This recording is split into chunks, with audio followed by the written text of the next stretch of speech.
Добър вечер.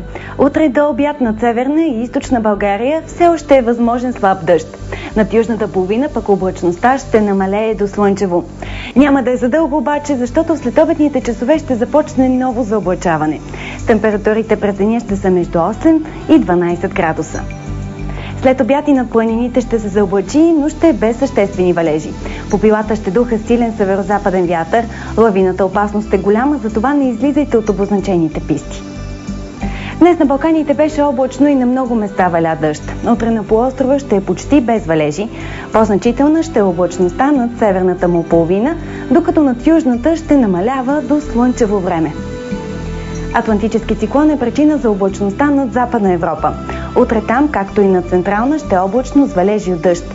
На скандинавския полуостров и северната половина от Европейска Русия ще вали сняг.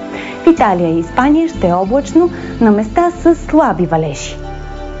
Бедствено положение заради силните снеговалежи в Съединените щати продължава. Общото количество паднал сняг в Ню Йорк за този месец постави нов рекорд. Пътуването с наземен транспорт е изключително затруднено. Стотици самолетни полети и днес бяха отменени.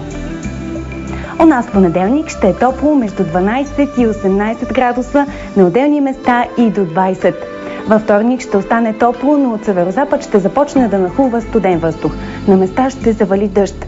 В сряда валежите ще спрат, облачността ще намалее и вятърът ще отслабне, температурите обаче ще се понижат.